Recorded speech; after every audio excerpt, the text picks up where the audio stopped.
Come in. Holly, my dear. What a delightful surprise. I had no idea you were coming. And neither did I. I'm sorry I wasn't here when you arrived.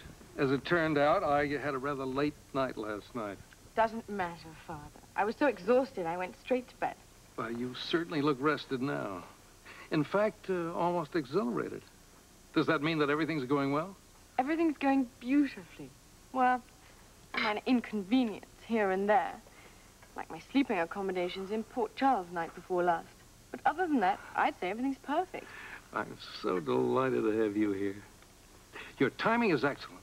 It always was, Father. I learned it from you, among other things. Well, you were always a good student, Holly. That's one of the many reasons I'm so proud of you. Now, why don't I send for some more coffee and we can get started right away? On what? I want to go over the whole plan with you once more in detail.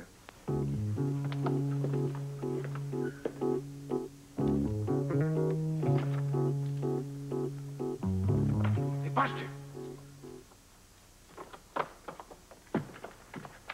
Buster! Come on! Rise and shine! Come on, wake up, you drunken bum! Oh.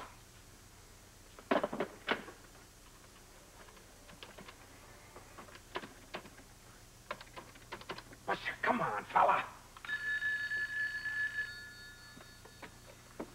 Hello? Scotty, it's Packey. Where are you? I'm at some free bag in New York. I found Buster. Is he there with you right now? Yeah, he's passed out cold, but he's here. All right, listen, you give me your address. I'm gonna catch the next flight there, all right? And Packey, whatever you do, don't let him get away. Hey, don't worry. He's down for the count. He ain't going nowheres.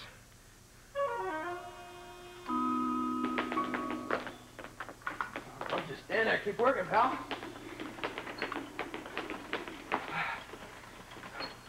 Hey, Mr. Turner. Oh, Johnny. This is a real surprise. What are you doing back here in Port Charles? I came up to see you. Yeah? You're looking good, Johnny. Well, thanks. Yeah, I'm ready for this fight, I tell you. Yeah, I can see you've been training. Yeah, got myself down to a fine edge. You're gonna see a great fight, Mr. Turner. I promise you that. Unfortunately, Johnny, with the way things look, they may be not fun at all.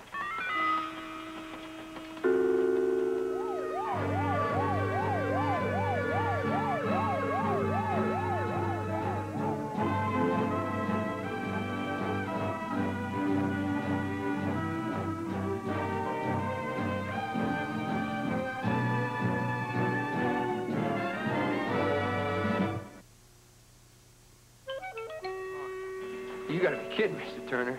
What do you mean there isn't gonna be a fight? I told you, I'm ready. You may be ready, Johnny, but your manager wasn't. He hasn't filed the papers. The papers? Come on, Johnny, you know the rules. Unless the proper forms are filled out and signed before the deadline, there's no fight. Hey, come on, now wait a minute. Hold on and let me explain. The deadline for filing is today. Normally, when a manager doesn't show up to sign the papers, I just cancel the bout. Hey, no, you can't. Let me finish. All right, all right. In your case, I decided to make an exception. I shouldn't, you understand, because it's up to the individual to make sure that his papers are filed.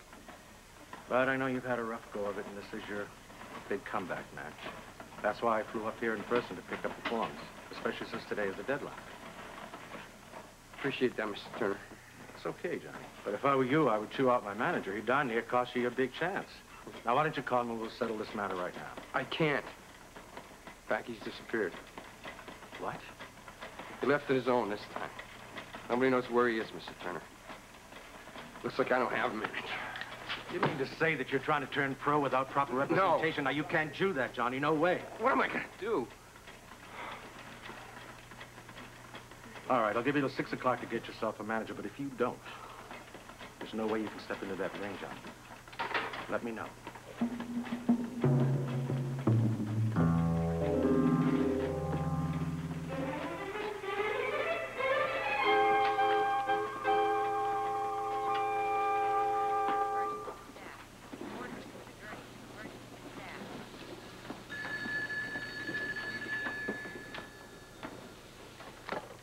Main desk, Mrs. Brewer. Oh, yes, hold on. Lesley, Johnny Moore's for you on line 3. Oh, okay. I'll take it over here. Hello, Mrs. Lesley, son. Here last night's admissions, Jessie. Oh, thanks very much, Heather. Hey, Heather. Yeah? I know it's still early, but what are we going to do for dinner tonight? What are we going to do for dinner? I don't remember us making any plans, Amy. Well, we didn't, but it's still early, so I thought we'd better do it now. Amy, we're not twins. We aren't attached at the hip, and we don't need to spend every meal eating together. So why don't you just forget it, okay? Sure. Yeah? What I mean is, why don't we just play it by ear? Whatever you say. I mean, maybe something could work out. After all, Joe's out of town. If he comes back early, well, we'll probably be spending the evening together, but you could join us for dinner if you'd like. That'd be great. I'd like that a lot. Okay. We'll talk about it later. Okay. Jessie. Hmm. He was calling from the sports center. He's in a panic. So I'm going to go over there. What's he in a panic about? I don't know. I couldn't understand. I kept asking him to slow down, but he's so excited. All I got was it was something to do with the sports commissioner, no, the boxing commissioner being in town, and maybe he's going to cancel Johnny's fight. Cancel it? Where's Rick? Does he know about No, Rick is on his way to New York. He may call in later, but I have no way to get in touch with him now. So I told Johnny I had some time. I have about an hour, actually, and that I would come over there and talk to him. I'll see what I can do. I'll let you know as soon as I know anything. Well, please do. I can't imagine why they'd cancel Johnny's fight. Right. I can't either. It doesn't make any sense at all. Excuse me. Oh, Amy. Amy, I need to put this with Mrs. Purcell's medication chart. Amy.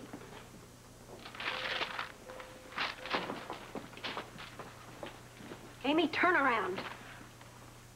I am a doctor, and you are a nurse, and when I ask you for something, you jump. I don't care personal feelings or no personal feelings. Is that clear? I'm sorry, Doctor. Well, that doesn't quite do it, does it? Jessie, would you please put this with Mrs. Purcell's medication chart for me? And could you take over for Amy for a few minutes? I have to talk to her about something.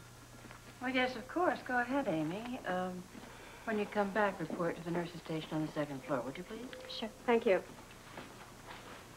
I don't have anything to say to you. I couldn't care less. I have a whole lot to say to you. We're going to get this straightened out once and for all.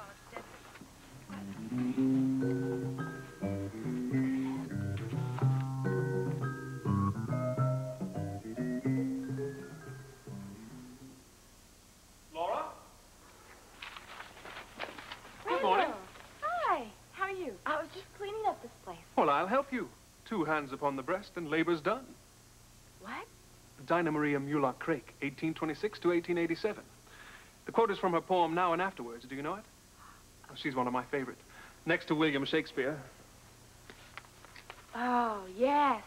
Romeo and Juliet is my favorite love story. A bit tragic in its approach, but nonetheless quite touching. However, I prefer Bill's more serious works. Take Richard, for example. Who's he? Your ignorance is most amusing. But now I see I've got my work cut out for me. Well, what do you do for fun? Fun? Yes. You know, F-U-N. Good times, laughs, excitement. I don't waste my time pursuing immediate gratification, except between 9:30 and 11:45. Oh, well, okay. Speaking of wasting time, I better clean this place up or I won't have a job. Laura, Edward won't be in for another 24 minutes, which gives me time to secure a date for this evening. Oh, are you going to call your girlfriend? Well, I don't need to. I had made a mental note to ask you this afternoon if you were free at 9:30. Now I'm ahead of schedule. Well, for dinner? Well, actually, no. My dinner hour is 8 o'clock promptly, and I conclude at 8:45. Oh. Oh, well, then what's at 9:30? That's my period for social intercourse. Will you join me? Well, listen, I don't know right now. I'll have to let you know. Well, when may I expect your decision? Oh, I don't know. But I will let you know. But, gosh, oh no, I'm late. I have to go to the hospital for a session with Gail. Well, I shall hope for an affirmative reply about tonight, Laura. 9:30 social intercourse. 9:30 to 11. That allows us a full 90 minutes, which I find is ample. Oh, yes, very ample. Almost. And once that's accomplished, I start on phase 3. Excellent, Holly. I'd say you had the plan well in mind. You laid it out perfectly, Father. That was my intention. What's your reaction to Luke Spencer? Does he fit the pattern our research indicated we might expect? Pretty much. But not exactly. No, he's a little more than we assumed. In what way? That's a difficult question to answer. He's not predictable. All the more reason I want you to read this carefully.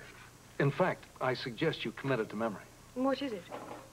It's an extensive dossier on Luke Spencer himself and on his friends. You'll find it extremely detailed. I shall memorize every word. No wonder I adore you, Holly. That's exactly the confidence I expected from you. I'm a very lucky man. Lucky? To have a daughter like you. Someone who knows how vital this operation is. And it will work. It must. Because with Luke Spencer, we've only got one chance.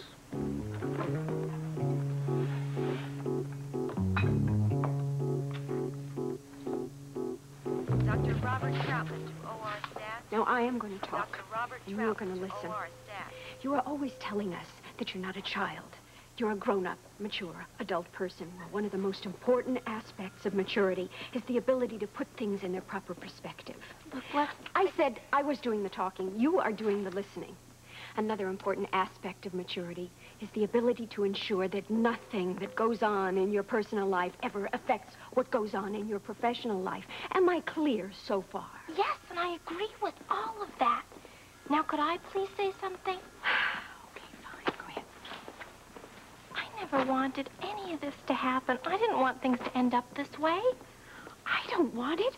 I hate what's going on. Amy, I miss you. Oh, Lass, if I were to lose another member of my family right now, I think that it would kill me. I still want to be part of the family. Do you want to come home? How can I? Rick doesn't want me there. I know that. And besides, everything is great at Heather's. Is it? Yeah, really. It's fun. So you want to stay there? Yes, I do. Well, I guess if I'm insisting on your being an adult, I can't very well deny you freedom of choice, can I?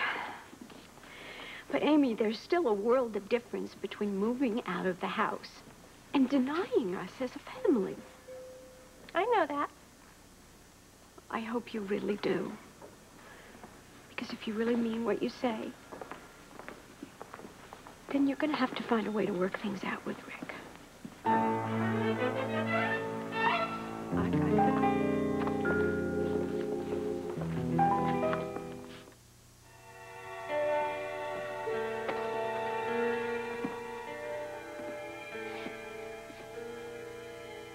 I thought when parolees normally reported in, they're supposed to be fairly punctual.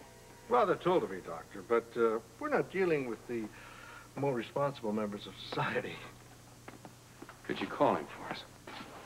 I'd be glad to.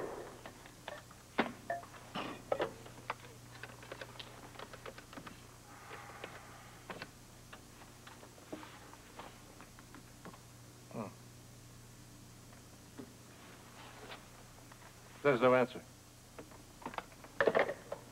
All parolees usually this late reporting in? Well, this is his first visit. What's the next step? I could try any number of things, Mr. Kelly. Could you give us his address? I have it, and as far as I know, it's current. Could you please give it to us? I just can't sit around here and wait. Me too. Suppose we all go over there. So he says I've got till 6 o'clock to get myself a manager. What am I going to do, Lesley? This is my last chance. I know. Oh, Lord. I can't think of anybody just offhand. Johnny, maybe you should talk to Rick. He might be able to come up with No way. No way. You know I can't talk to Rick. Why not? Oh. I think you owe it to him. Why? Why? Because the man has knocked himself out trying to help you. He went off to New York today, taking time from his own work, which is very valuable time. Why? To try and find Buster Jacobs. Yeah. So? So? What did he do it for, Johnny? For himself? What does he get out of it? He did it to try and help you. And Packey, because this man is the only man who can clear Packey. Johnny, for crying out loud, give me a break. All right. When are you going to admit that Rick is only trying to help you? All right. I guess you're right. You know perfectly well I'm right. And I think it's only common courtesy, if nothing else, to at least tell him what's going on now. All right, but I mean, there's one big problem. What? I came down on him really hard. I mean, I wouldn't blame him if he just told me to take a hike. Johnny, you're not going to know how he's going to react to you talking to him unless you talk to him. Would you like a little practical advice? Yeah, I need one, anything. Okay. I figured that the first place he's going to go when he gets back from New York is to the hospital, and I have to go back over there. So I think you should ride over with me, and you can wait for him there, and you can talk to him the very second he gets back. I don't know. Yes, you do. You do, too. Come on. Up, up, up, up. Dr. Banks, call the lab on line 4B. Dr. Banks, call the lab on line 4B. Hi. Hi. I'm here to see Dr. Baldwin. I know you're listed on her schedule, but she has somebody with her right now, and she asked me to ask you to wait for her, please. Okay, sure. She'll be just a minute. Thanks. Heather, are those the census reports for Dr. Hardy? Yes, I'm going to take them to him in a minute. Oh, okay. Laura, I've been meaning to talk to you. I just want to tell you how much I admire what you're doing. Oh, well, what am I doing? Getting to know so many people around Port Charles. And not only the most respectable people, but also some people whose reputations have something to be desired. I don't know what you're talking about. Scotty Baldwin. He's just a little friendly advice, but, you know, in some circles, Scotty's not exactly considered the fair-haired boy. So if I were you, I'd stay away from him, unless you want to end up on the wrong side of the tracks. Of course, maybe you don't care about that. Just a little advice. I mean, I know it's hard getting to know people when you're first in town, so I thought you might be interested.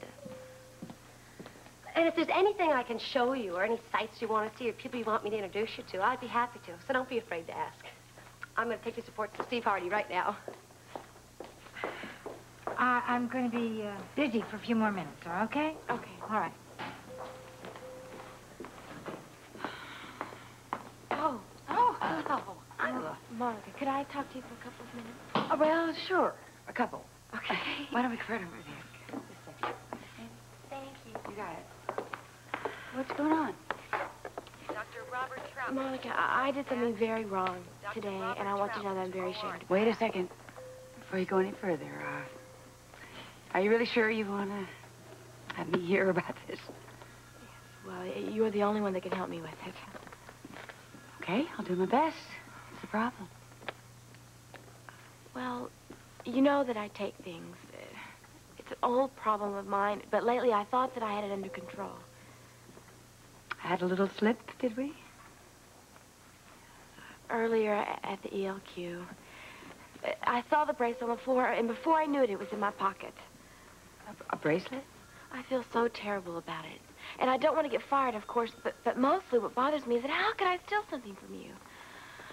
I don't know, but anyway, I wanted to tell you about it and give it back to you. Laura, do you have it with you?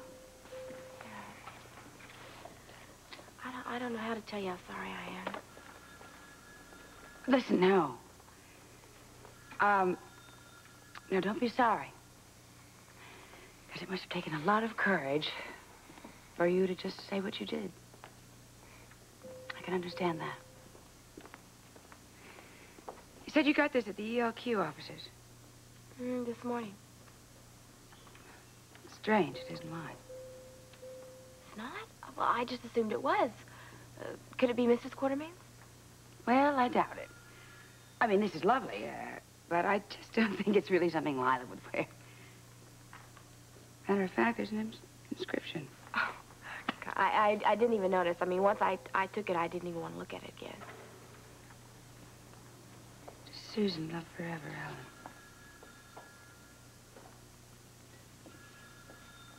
Ellen. Well. Oh. Excuse me, Monica. Hi. Laura, I can see you now. Okay. Thank you for being so understanding. Don't you worry about it. You did exactly the right thing by coming to me. Honey. Thank you. Have a good meal.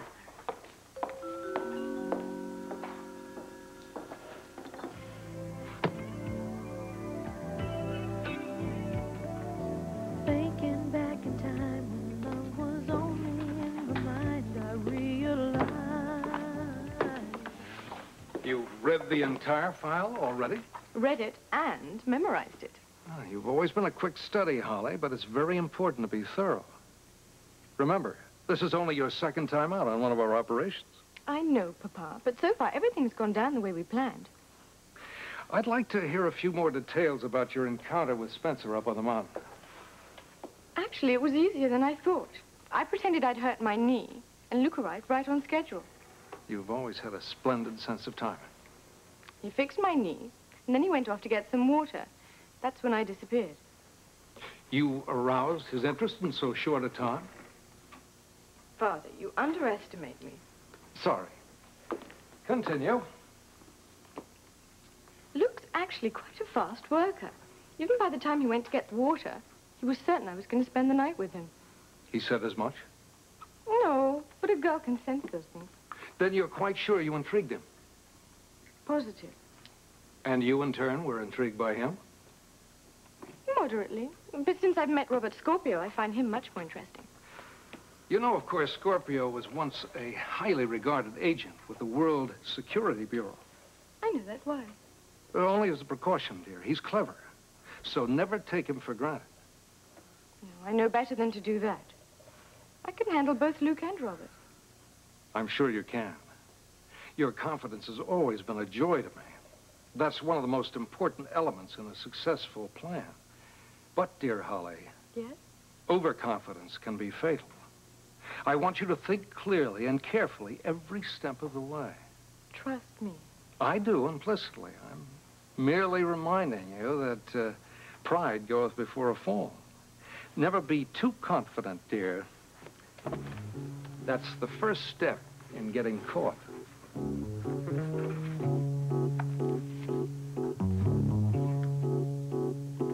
Come on, Buster. Come on, wake up. Come on. Here, drink this. Huh? Come on. There you go. I guess I tied one on. Yeah, you sure did. What else is new? Come on, drink it all up. All right, Scotty.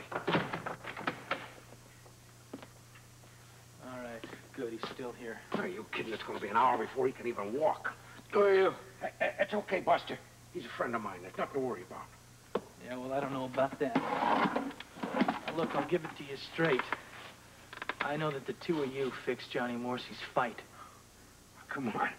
You got that all wrong. Save it for somebody else, okay? I not only know that you fixed it, but I know how you did it. What you talking about, Packey? I was Johnny Sagan. I didn't fix no fight. You put a chemical, a drug on the sponge, right? And then when you sponge him off in between rounds, that chemical went into his system. And he goes down and looks just like a heart attack. Come on, you think I'd do something like that to Johnny? Look, I not only know... You're dreaming. Yeah, dreaming. No, I not only know, but I also know that you two weren't behind it. George Durnley put you up to it. Hey, don't you say nothing now, Buster. Hey, knock it off, Packey, will you? I know how the whole caper was pulled. Durnley bet on the underdog and made a lot of money. Now, look, you guys either play it straight with me, or you're going to end up the fall guys. You're going to do some time in the slammer, and Durnley's going to make a lot of money. Is that what you want? If we did do it, it wasn't because I wanted the dough for myself. What do you mean, if you did do it? Now, stop playing games with me, Packey. All right. Kid was dope with the sponge. But what I told you before is true. There was reasons. Look, whatever the reasons are, they're history. What you two have to understand now is that you're on my side. And if you don't play it my way, both of you are going to the slammer. You got that? What are you figuring on doing? No, it's not what am I going to do. It's what are the three of us are going to do. Now, that's the way you better see it. Understand that, okay? What's he setting up, Packey? That's a good question right there. What I'm going to do is I'm going to take Durnley down. I'm going to squeeze him dry. But this time we're going to do it without a fix.